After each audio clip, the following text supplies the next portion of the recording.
மாமு பொட்டி அடிச்சுட பூரா குறை கேட்டெல்லாம் காட்டுறாங்க. எங்க வாழ்க்கை கடைக்கு போற மறந்து யார் அங்கே என்னங்க என்னங்கள் ஏனுங்கள் படிச்சிருக்கீங்களா? ஐயோ நீங்க படிச்சவரா? ஐயோ என்ன படிச்சு வராவா? படிப்பு யாராலையும் படிக்க முடியாது. எவ்வளவுதான் படிச்சிருக்கீங்க? 1 9 வருஷம் படிச்சேன். 1வது பாஸ் பண்ணி 2வது போனேன். மறுபடியும் 1வது என்ன காரணம்? எதனால? ஏன்னு கேளு. 1வது போய் 2வது வந்தேன். வாத்தியார் ஒரு கேள்வி கேட்டாரு. மாணவனே அணில் எதை கடிக்கும் அப்படின்னாரு. நீங்க சொன்னீங்களா? என்ன கேக்குறாரு வாத்தியார்? அப்பதான் சொல்லிருப்பீங்களா? நான் பாஸ் பண்ணலாம் இருக்கான். நான் என்னன்னா சார் அணில் வாத்தியார் பொட்டையை கடிக்கும்.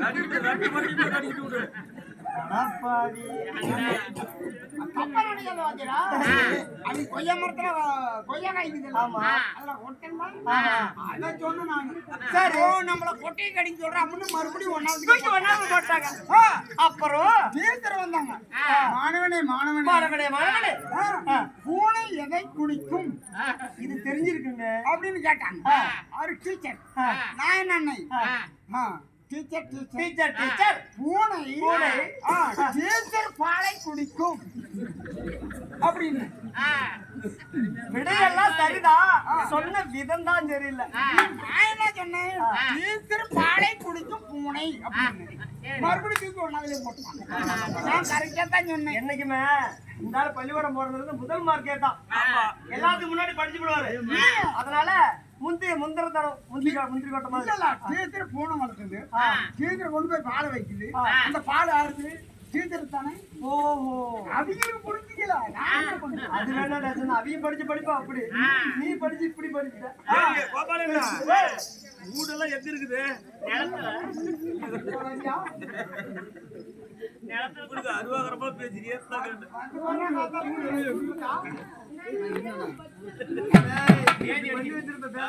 சரி அண்ணா, இப்படி நாமே வாய்ப்பு கொண்டா வெகு நேரம் வாய்க்கொண்டு இன்னும் நம்முடைய கூட்டமலை மாநகரை சேர்ந்த இங்கு அங்கே அவருக்கு தந்தைமார்களும் பெண்களாய் கூடி இருக்கின்ற தாய்குழுகளும் அன்பு சகோதரன் சகோதரிகள் கடலாளியே இருக்காங்க.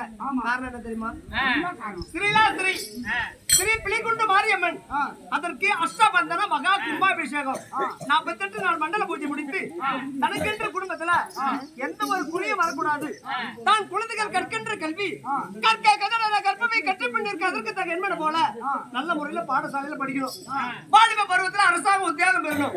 அவரும் அவரை சார்ந்தோடு இன்பமாய் வாழும் காலத்தில் இல்லாத ஒருவருக்கு என்றாலும் கொடுக்கிற மன பக்குவத்தை தந்து இந்த கடவுள் அருள்வாளிக்க வேண்டும். அதுக்குதான் காலேஜ் போன பையனை கூட கூட்டு கூட கூட்டிட்டு இருக்கிறேன்.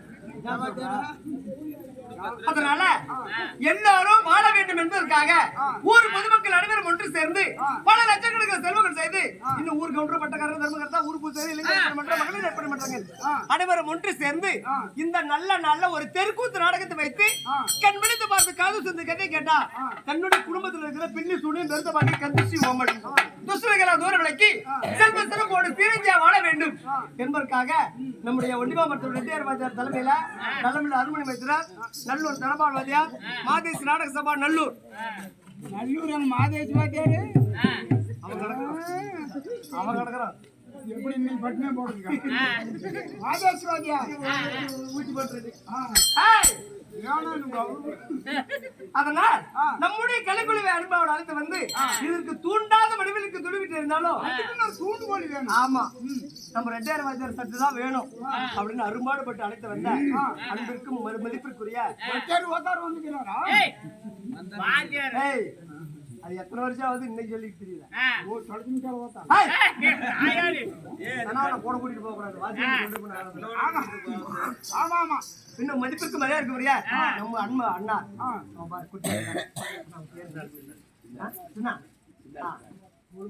மதிப்பிற்குரிய சின்னாளண்ணா அவர்கள் நம்மளுக்காக நம்ம ரெட்டியார் வாத்தியார் பாவம் அண்ணா ஆபரேஷன் கூட பண்றது போறாரு. இருந்தாலும் நம்ம நாடகத்துக்கு நீ வந்துதான் சொன்ன உடனே அது கூட போகல வந்துட்டாரு. ஏன்னா ஒரு அன்பு. ஆமா, இந்த அன்புக்குரியவர்கள் நம்மள ஒரு பெற்ற பிள்ளை போல எடுத்து அன்பளிப்பு கொடுத்துறாங்க பாத்தியா? ஆமா. அதனால இந்த அன்பளிப்பு கொடுத்த அனைவருடைய குடும்பங்களும் மறுக்கப்பட வேண்டிய மூன்று கிளைகளை தள்ளிப்போல் தரலைத்து செல்வ சிறப்போடு திரிஞ்ச வாழ எல்லாருடைய இரவனை வேண்டுகிறோம். நமஸ்காரம்.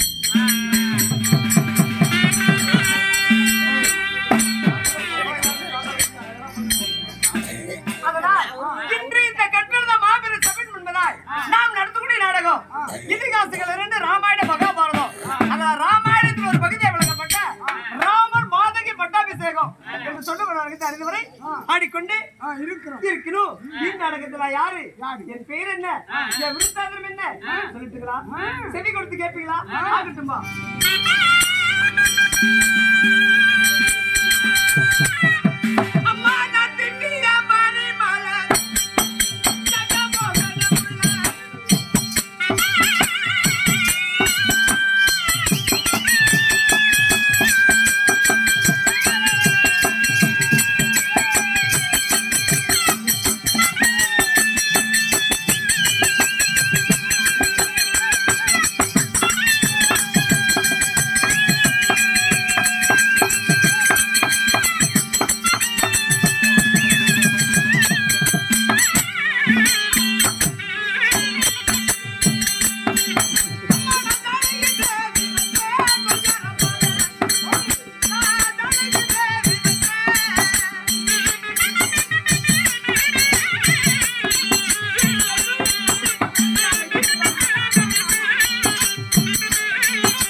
அவன் 12th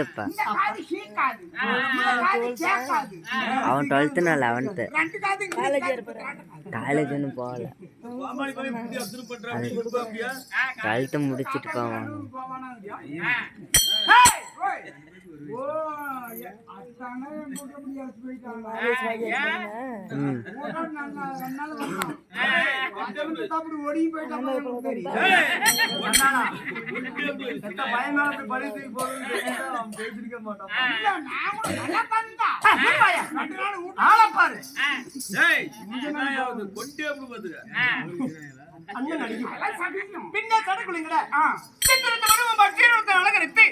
இந்த சிங்கார மேடையில் ஒய்யாரம் அடிக்கிற பெண்மணி என் பெயர் ஜானகி தேவி என்று சொல்லக்கூடிய சீதை பிராட்டி.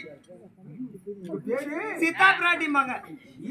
ஆமா அம்மா ஏமா அப்படி பேரு சேவையா இருந்தால் ஆமா நீங்க எப்படி பிறந்தீங்க? ஜானகி தேவியனால் சீதை என்று பேருக்கான காரணம் அந்த வரலாறு எப்படி? என்ன பெத்து வளர்த்தவங்க யாரு? எங்க அப்பா அம்மா யார் தெரியுமா?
பாலோடு அன்னத்தை பகிர்ந்து கொடுத்து ஆஹா நான் ஒரு வேலை பொழுது ஒரு வண்ணமா என்னை வளர்த்து வாலிப பருவம் அடையும் வரை எங்களை வளர்த்துறானே எங்க அப்பா அம்மா அந்த புண்ணியவதி என் தாய் தந்தைகள் இங்க வா என் தாய் யார் தெரியுமா இன்னும் வளர்த்துன்னு தெரியும் எப்படி எங்க அண்ணி பாப்பா ஐயோ அந்த வயசு 75ஆவது இன்னும் பாப்பாடிட்டு பேரு பாப்பா அப்படியா உன்னை படி வச்சு வேலை சேர்த்துறது எவ்வளவு அரும்பாடு போட்டு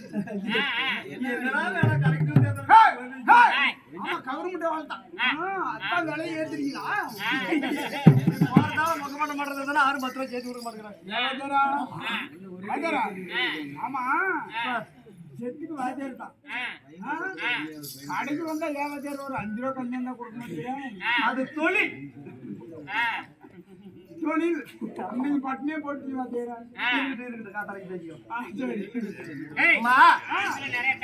என் தாயோ சுனைனா என்பார்கள் எப்படி எப்படி சுனைனா சுனினா சொல்லுதான் சொல்லக்கூடாதுன்னு நினைக்கிறேன் ஏய் தம்பி வேற வேஷம் வந்து அதிகமாக பேசாது இது முள்ள வர வேஷம் சுனி அப்படிதான் அது அப்படி பேசுறியா ஆமா இலக்காரனா கணம் எழுதி மதிக்கிறது இல்ல வாத்தியாரா யாராவது வழக்காரனா தான் பயந்துட்டு போறீங்க வாத்தியாரா நான் வாங்கி தான் பழக்கம் வாத்தியாரா காய்கறி அக்கா கூப்பிடுறாங்க போய் என்னன்னு கேட்டோம் காய்கறி இருற காய்கறி வர அம்மா என் தாயும் சுனினா என்பார்கள் என் தகப்பனோ ஜனக மகாராஜன் என்பார்கள் கனக மகாராஜ் மிதிலிமா நகரத்தை ஜெகதோடு பரிபாலனம் செய்து நல்ல ஆட்சி செய்து வராகின்ற என் தகப்பனார் ஜனக மகாராஜன் கனக மகாராஜ் எனக்கு ஜானகின்னு பேர் வைத்தாங்க அப்படி இளம் வயதுல மற்றொரு பெயர் சீது என்றார்களே இதுக்கு அர்த்தம் என்ன அது எப்படிமா ஆனா என்னை பெற்ற தாய் தந்தைகள் இவங்க தான் இருந்தேன் ஆனால் ஒரு நாள் என் தந்தையாகப்பட்ட ஜனக மகாராஜன் என்னை அழைத்து அருகிலே அமர வைத்து உனக்கு எப்படி மாதேசின்னு பேர் வச்சாங்களோ அதுக்கு ஒரு காரணம் இருக்கு ஆமா ஒப்பனும் அம்மானும் குழந்தைய எல்லாம் இருந்துச்சான் எனக்கு முன்னாடி 2-3 பிறந்தது என்னாச்சு அதெல்லாம் இல்ல சொல்ல முடியாது மாதேஸ்வர மலைக்கு போனா அந்த மாதேஸ்வரனுடைய வரத்தினால நம்மளுக்கு ஒரு குழந்தை பிறக்கும் ஆம்பளை பையனா பிறக்கும் அப்படின்னு மாதேசி அப்படின்னு பேர் வச்சாங்க மாதேசம்மா 5-6 தலைகட்டு புள்ளி விட்டு மாதேஸ்வரன் உன் பேரு மாதேஸ்வரன் சரி இருக்கட்டும் அதனால எனக்கு ஜானகி என்று பேரை சூட்டி என் தகப்பனா என்னை அருகில அமர வைத்து என்ன நிறைய பேர் சீதா சீதா கூப்பிட்டுருந்தாங்க இதுவும் தன் தந்தை தான் எத்த பேரா இருக்குன்னு நினைச்சிட்டு இருந்தேன் ஆனால் அருகில அமர வைத்து எனக்கு ஒரு வரலாறை சொல்ல ஆரம்பித்தான் எப்படி எப்படின்னா வெகு நாட்களாய் பிள்ளை இல்லாத காரணத்துல இருந்தாலும் இந்த மிதிலிமா நகரத்துல என் தந்தையாகப்பட்ட ஜனக மகாராஜ சித்திரை மாசம் மழை பெஞ்சுனா பொன்னேறு கட்டுவாங்களாம் ஆமா அது எங்க அப்பதான் முதல்ல கட்டணும் ஜனக மகாராஜா தான் முதலாக பொன்னேறு கட்டி ஏறு உழுது வழக்கம் அப்படி என் தகப்பனார் பொன்னேறு கட்டி ஏறு உழுவாங்கல்ல அந்த கலப்பிக்கு பேரு வடநாட்டுல சீதை என்று பேரு கலப்பை கொழுகுது இல்ல அந்த கலப்பை அது உழுகிற உழுப்படை அதுக்கு சீதைன்னு பேரும் ஆமா ஏன் தகப்படா அப்படி ஏறு உழுது கொண்டு வருகின்ற பொழுது அந்த கலப்பையில ஒரு தங்க பெட்டி தங்க பெட்டி ஆமா அதுல மாட்டி மேல வந்துட்டான் அந்த பெட்டி ஆமா அந்த தங்க பெட்டிய என் தகப்பனார் திறந்து பார்க்க அதுல அழகான ஒரு பெண் குழந்தை என்ன பெண் குழந்தை அவமான மூடி அப்படியே அனுமானம்னா என்ன ஒரு மானத்தை மூடுகிறது நம்ம ஆடை அணிவிக்கிறோம்ல என்ன மூணு எப்படி சொல்லி புரிய வைக்கணும் இல்ல மானத்தை போடுறதுன்னா என்ன அறிவ வேட்டு போட்டு சுத்தி காய் மூடிட்டு அது எப்படி எப்படி கேட்டுக்கிட்டு அப்படியே ஒண்ணு தெரியாத போ, கொண்டை போடு. அடுத்த பொருள் மேல இருக்கிற டேய், நான் யாரா கூட்டிட்டு வந்தீங்க? என்னமோ கூத்து விட்டுக்கிறான், இங்க என்ன கூத்து பார்க்கலாம் நான். தாயாளி ராஜா கோமாளி அந்த காலத்துல இருந்து நல்ல மனுஷன்னு சொல்லி அந்த சின்ன சொன்னேன். ஆனா நீ இப்படி பேசணும்னு தெரிஞ்சுதான் அவ்வளவுதான். எங்க மாதேஜி வாத்தியார் இன்னைக்கு இப்படி பட்டினியே போடுவாருன்னு எனக்கு என்ன தெரியும். இவன் அதுலயே தான் இருக்கிறான். டேய் மச்சான்,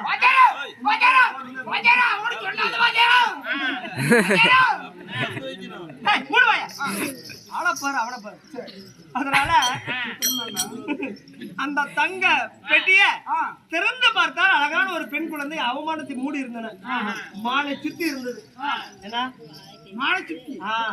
இருந்தாலும் தனக்கென்று வெகு நாட்களாய் குழந்தை இல்ல, கடவுளின் அருளால நமக்கு தங்க பெட்டியில நம்ம ஏறு உழுகின்ற பொழுது அந்த உளவடையில் நம்மளுக்கு கிடைச்சிருக்குது. அப்படி இந்த குழந்தையை எடுத்து ஆற தழுவி கண்ணத்திலே முத்தமிடுகின்ற பொழுது ஆகாய வாணிகள் பார்த்தாங்களாம். இந்த குழந்தைக்கு சீதை என்று பெயரை சூட்டுகிறேன் சொல்லி 3 தரம் சொன்னிச்சான். 3 தரம் சீதை சீதை சீதை என்று சொன்ன உடனே என் தகப்பனார் எனக்கு சீதை என்று பெயரை சூட்டி 4 வருமே பொழுது ஒரு வண்ணமா வளர்த்துறாங்களாம். அப்படி நான் 5 வயசா இருக்கும்போது என்னோட பிறப்பு வரலாறு சொன்னாங்க. அதனால் இருந்தாலும் அவங்களுக்கு எனக்கு தாய் தந்தையா ஏற்று நான் சிறுமிகளோடு ஒரு நாள் விளையாடிட்டு இருந்தேன்னா நான் பந்தாடுவேன். வந்து பிடிக்க தெரியுமா? அதனால நான் பந்தாடுவது வழக்கம். அது மட்டும் இல்ல, எங்களுடைய அரண்மனையில 1000 மன்னர்கள். 1000 மன்னர்கள்? நல்லா தடகாரத்து ஒண்ணு மாதிரி இல்ல, தட்டானாட்டம். நல்லா தடகாரத்தமான உள்ள ஆம்பளைங்க எங்க அப்பாவோட சேவகர் வேலை செஞ்சுட்டு இருந்தாங்க. என்ன பார்த்து என்னமோ தட்டாங்கிற என்ன பார்த்தா அனாவசியமா நினைக்கிறீங்க. இருங்க, இந்த பழுப்பத்தி சின்னதா தான் இருக்குது. இந்த பெருசா சரி, இது பெருசு. இந்த ஒயரு அதை விட சைஸ் சின்னது. இந்த ஒயர்னா லைட் எரியுமா? இல்ல, அதுல வந்து மின்சாரம் வந்து அதனால எரியும். மின்சாரம். நான் ஒயரு, நீ வந்து சும்மா போதனத்துல போதுமா? அதனால நான் விளையாடி கொண்டிருக்கிற பொழுது நான் அடிச்ச பந்து எங்க வீட்டுல ஒரு பெரிய பெட்டி, நகர பெட்டி. அந்த பெட்டிக்கு பக்கத்துல போய் அந்த மறைவுல மறைஞ்சிக்கிச்சு. அப்ப எல்லா மலரும் போனாங்க, பந்து இருக்கிற இடத்த பாத்துட்டாங்க. ஆனா அந்த பொட்டி தள்ளி பாக்குறாங்க, தள்ள முடியல. ஏன்னு கேளு, அது கடவுளின் அருளால் பெற்ற சிவ தனுசு. அது அந்த பெட்டியில என் தகப்பனா பல நாட்களுக்கு முன்பதாகவே வைத்திருந்தாராம். அதனால இத்தனை மன்னர்களும் திடகார்த்தமா உள்ளவர்கள் எல்லாம் ஓடி போய் அந்த பெட்டி நவுத்தி பார்த்துட்டு பந்து எடுக்க பார்த்தாங்களாம். ஒருத்தர் கூட எடுக்கல. காலதாமதம் ஏற்பட்டு விட்டது. எனக்கு கோவம் வந்துருச்சு. ஏன்னா எடுக்க செல்ல ஒருத்தர் கூட வரலையே. இருந்தாலும் ஒரு அரசருடைய மகள் அல்லவா, என் பேச கேட்காத எங்க திருநாள் ஓடுறேன். எங்களா பந்துன்னு கேட்ட உடனே அதோ அங்கே இருக்கிறது மகாராணியா, இது எங்களால இந்த பெட்டியை தள்ள முடியும்னு சொன்னாங்க. நான் என்ன செஞ்சு தெரியுமா, ஓட்டத்துல பந்து இங்கதான் இருக்குதான்னு சொல்லி என் இட கையில இந்த கை ஆமா அந்த பெட்டியை ஒரே தலை அப்படி விசி தள்ளி விட்டு. அப்பதான் அனைவரும் திகைத்து பார்த்தார்கள். இத்தனை பேர் இருந்தும் இந்த பெட்டி தள்ள முடியல. ஒரு பெண் சின்ன பிள்ளை இடது கையால தள்ளிட்டாள. இந்த சிவதனுசனுடைய எவ்வளவு பேர்பட்ட அந்த சிவதனுசு தள்ளியிருக்க அப்படி யோசனை செய்து வளர்த்துட்டார். போறப்படைத்தானா ஒரு நாள் குளித்து என்னுடைய 60 மார் கூந்தல் ஆமா புரிஞ்சுச்சு. ஆமா, அதனால அந்த கூந்தலை நான் தலைமொழிகி உப்புரைக்கு மாளிகையில் இருந்து கொண்டு உழைத்திக்கிட்டு இருந்தேன். அப்ப என் தெரு வழியாக 20 வந்தாங்க. என்ன, அந்த சூரியனை போல பிரகாசமுடைய ஆமா ஒரு அழகான ஒரு ஆணழகன் அந்த தெருவழியை வரும் பொழுது ஒரு பொம்பளை ஒரு ஆம்பளை இப்படி நேரா பார்க்க கூடாது. என்னுடைய வளையலை சரி செய்வது போல நான் இப்படி சரி செஞ்சுட்டே பார்த்தேன். நானும் அவரை பார்த்தேன், அவரும் என்னை பார்த்தார். அவர் உன்னவா? அவர் உன்ன பார்க்க சரி, நேரம் சரியில்லை. அவரை நீவா படிச்சிருக்கிற பாவா பாலா போட பள்ளிக்கூடத்துக்கு போடி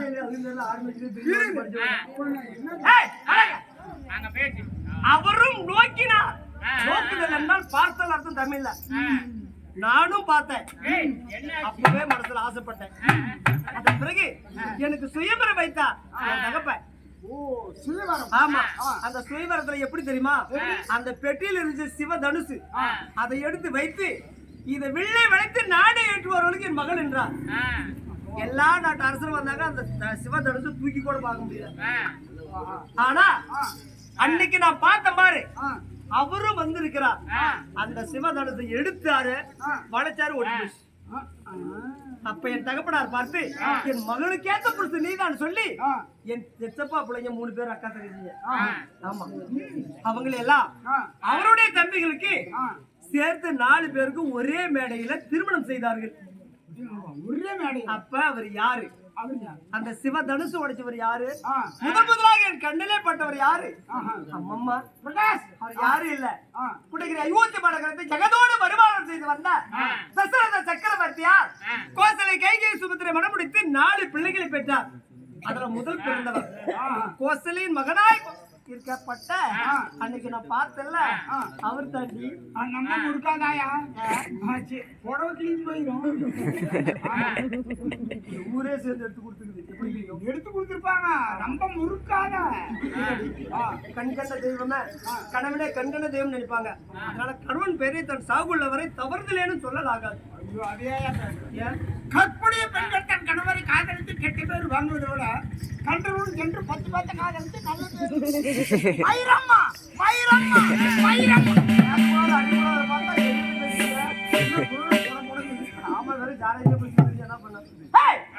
அப்படி இல்ல. அதனால் அன்று நான் பார்த்தேன் அல்லவா, அந்த ராமபிரான் என் கண்ணுக்கு பட்டவரு, அந்த வில்லை உடைத்தவர் அவரு. அதனால் 4 என் தம்பிமார்கள் பரதன், இலக்குமணன், சத்துருக்கணன், இந்த 4 பேரும் ஒரே மனவரையில எனக்கு கல்யாணம் ஆயிடுச்சு. இப்ப குடகிரி அயோத்தி மாநகரத்துல நாங்கள் செல்வ சிறப்போடு இருந்தாலும் விடுத்தால் என் கணவராகப்பட்ட ராமபிரானுக்கு இந்த உலகில மகுடாபிஷேக சூட்டு என்னன்னு பறைசாட்டி இருக்காங்க. ஏன்னா இந்த வேஷத்துல புருஷன் பேர் சொல்லக்கூடாது. அதனாலதான் உட்காந்து சொல்லிட்டு இருக்கிறேன். அதனால என் கடவுளுக்கு நாளைக்கு மகுடாபிஷேகம் பாரு. எல்லா விழா கோலமா இருக்குதா இல்லையா? வீதியில மகிழ் எல்லாம் கூந்தலில மலர் சூடி கொண்டையில பூ வைத்து எல்லாரும் பாரு கோலம் போட்டு இருக்கிறாங்க. அலங்காரமா விளக்கமா இருந்து விளக்கமா எங்க இருந்தா பாருங்க. அலங்காரத்தோடு இருக்கின்றோம். இருந்தாலும் என் அன்பு கணவனாகப்பட்ட கடவுளை நான் பார்த்து அவர் திருவடியை சேவித்து காலையில புது தம்பதியை போல அவர் காட்சி அளிக்கணும். அதனால என் கடவுள் உறிஞ்சி கொண்டிருப்பார். அவரு போய் பார்க்கலாமா? பார்க்கலாம்.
1000 கோடி வணக்கம். ஜானகி, இந்த கணவருடைய திருவடி பாதத்தை பணிந்தபடியால் நீ மட்டுமல்ல உன்னை போன்ற பெண்குலம் எல்லாம் மஞ்சள் குங்குமத்தோடு பூவோடும் பொட்டோடு வாழ்ந்திருக்க வேண்டும். மங்களம் உண்டாகட்டும். அப்படிங்களா சுவாமி? இருந்தாலும் என் தாதிகளோடு அலங்கார ஜோடன விடுத்தால் அன்னைக்கு மகிழ்ச்சி சேகும். அதனால இந்த மங்கீரோடு நான் கோலங்கள் இட்டுக் கொண்டிருந்தேன். இது கடவுளாகப்பட்டவர் அழைத்தால் என்று செய்தி தாதிகள் சொன்னாங்க. அதனால உங்க முன்னே வந்து நிக்கிறேன். ஏன்னு கேட்க மனம் இல்ல, கேட்காது இருக்க முடியல. சுவாமி தெய்வமே ஐயா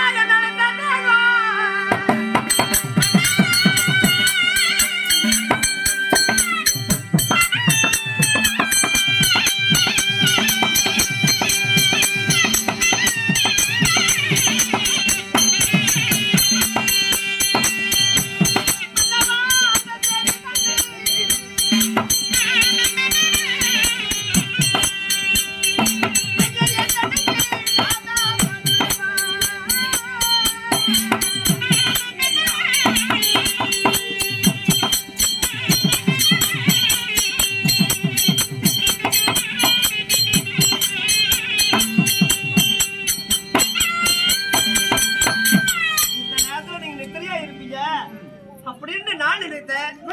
ஆனால் விழித்திருந்து என்னை அழைத்தார் என்ற செய்தி அறிந்தவுடனே திகைத்து வந்திருக்கின்றேன். அதனால இந்த அடியாளை அழைத்த காரணம் என்ன சொல்றீங்க? சீதா, உன்னை எதற்காக அழைத்தேன் தெரியுமா? விடிந்தால் உன் கணவருக்கு மகிழாபிஷேகம். இந்த நாட்டுக்கு அரசராக போகிறேன். நாடே குதூகலமா இருக்கிறது. அப்படி இருக்கின்ற பொழுது என் சிறிய தாய் இட்ட கட்டளை பிரகாரம் நான் 14 ஆண்டு கானகத்திலே காலம் கழிக்க வேண்டுமா? நாளை நடக்கும் இந்த மகுடாபிஷேகமும் என் தம்பி பரதனுக்கு நாளைக்கு சூட போகிறார்கள். அதனால அன்னையின் கட்டளை பிரகாரம் நான் வனவாசத்துக்கு புறப்படுகிறேன். நீ அரண்மனையில் இங்கே இரு. சுவாமி, சொல்வது எனக்கு விரும்பல. நாளைக்கு உங்களுக்கு மகுடாபிஷேகம். ஆனா சொல்ற வார்த்தை வேறு விதமா இருக்குது. என்ன நடந்தது? என்ன சீதாதேவி, என் தாயாகிய கையை அன்னை என்னிடத்தில் ஒரு வார்த்தை உரைத்தார். மகனே, அன்னை ஒரு ஆசைப்படுகிறேன், அதை நீ நிறைவேற்ற வேண்டும் என்று உரைத்திருக்காங்க.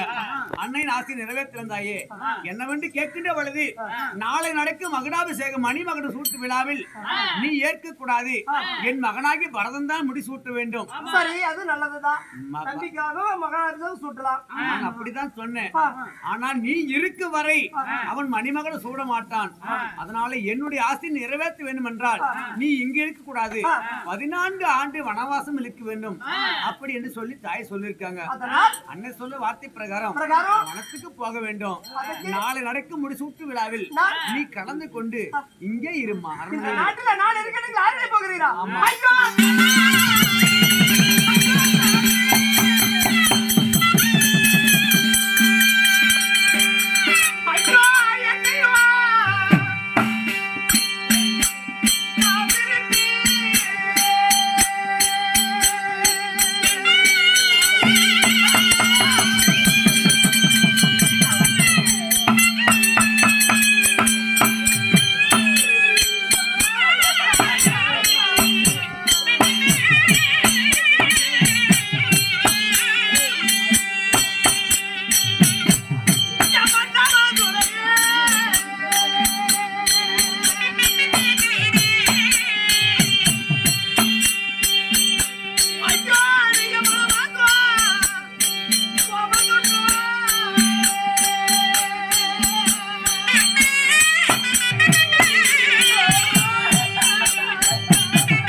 நகரத்துக்காக நீங்கள் ஆரண்யே போறேன்னு சொன்னீங்க. ஆனால் இந்த நகரத்துல இரு அப்படின்னு ஒரு வார்த்தை சொன்னீங்க பாரு. அந்த வார்த்தைக்கு பதிலா